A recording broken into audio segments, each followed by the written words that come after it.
പുറത്ത് കാലവർഷം കലിതുള്ളി തകർത്ത് പെയ്യുകയാണ്. മഴയുടെ മതപ്പാടിന് അകമ്പടി എന്നോണം ഇടയ്ക്ക് അതിശക്തിയായി വീശിയടിക്കുന്ന കാറ്റും ഇടിയും മിന്നലും.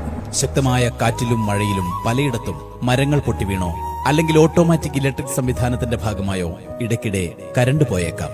മഴ തോർന്നാൽ പെട്ടെന്ന് തിരിച്ചു വന്നേക്കാം. ചിലപ്പോ 1-2 ദിവസം കഴിഞ്ഞേക്കാം തിരിച്ചു വരാൻ. പറഞ്ഞു വരുന്നത്, കരണ്ട് പോയാൽ നമ്മളിൽ പലരും പെട്ടെന്ന് ഇരുട്ടിൽപ്പെട്ട ദേഷ്യം മുഴുവൻ തീർക്കുന്നത് KSEBയിൽ വിളിച്ച് ഫോണെടുക്കുന്ന ജീവനക്കാരനെ തെറി പറഞ്ഞുകൊണ്ടായിരിക്കും. കരണ്ട് ഉടൻ വരുമെന്ന് അവർ പറഞ്ഞാലും ഓരോ 5 മിനിറ്റിനുള്ളിലും നമ്മൾ അവരെ ബുദ്ധിമുട്ടിച്ചുകൊണ്ടേയിരിക്കും.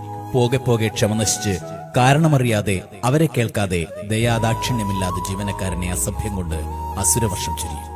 അരുത്, അങ്ങനെ ചെയ്യരുത്. അവരും നമ്മളിൽ ഒരാളാണ്.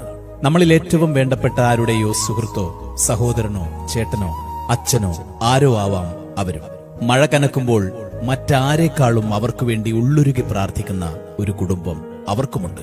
ഓരോ ഇടിവെട്ടിലും മിന്നൽ പിണർ പ്രകാശത്തിലും ജോലിക്ക് പോയ തന്റെ മകന്, ഭർത്താവിന്, അച്ഛന് ഒന്നും പറ്റല്ലേ ദൈവമേ എന്ന് കണ്ണീരോടെ പ്രാർത്ഥിച്ച് അവർക്കായി കാത്തുകാത്തിരിക്കുന്നവർ. സർക്കാർ ജോലി ആയിപ്പോയതിന്റെ പേരിൽ 1 മിനിറ്റ് വൈകിയാൽ എന്നും നിങ്ങളുടെ ശാപവചനങ്ങൾ കേൾക്കാൻ വിധിക്കപ്പെട്ടവർ. കൊടും മഴയത്ത് ശരീരം തണുത്ത് മരവിക്കുമ്പോഴും ഒരു ടോർച്ച് ലൈറ്റിന്റെ വെട്ടത്തിൽ ഏത് പാതിരാത്രിയിലും സ്വന്തം ജീവൻ പണയം വെച്ച് മറ്റുള്ളവർക്ക് വെളിച്ചം പകരാൻ സ്വയം ഇരുട്ടിൽ തപ്പുന്നവർ. റോഡിലെ തടസ്സങ്ങൾ നീക്കാൻ ഭക്ഷണം പോലും കഴിക്കാൻ നിൽക്കാതെ കയ്യിൽ കിട്ടിയ ആയുധങ്ങളുമായി കിതച്ചുകൊണ്ട് പാഞ്ഞെത്തുന്നവർ. അപകടം പിടിച്ച ഓരോ പോസ്റ്റിലും സ്വന്തം കുടുംബത്തെ മറന്ന് കൈകൾ ഇറുകിപ്പിടിച്ച് വലിഞ്ഞു കയറുന്നവർ. ഏത് പ്രതികൂല സാഹചര്യത്തിലും കർമ്മനിരതരായി പ്രവർത്തിക്കുന്നവർ.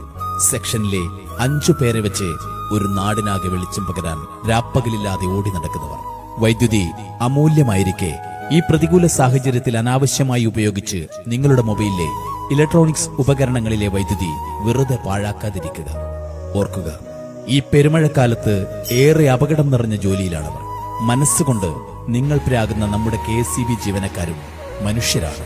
കലുഷിതമായ കാലവർഷത്തിൽ ഏറെ പ്രതികൂല സാഹചര്യങ്ങളോട് പടപൊരുതി നിങ്ങളിലേക്ക് വെളിച്ചമെത്തിക്കാൻ അവർ നിതാന്ത പരിശ്രമത്തിലാണ്. നമുക്ക് ക്ഷമയോടെ കാത്തിരിക്കാം, കൂടെ നിൽക്കാം.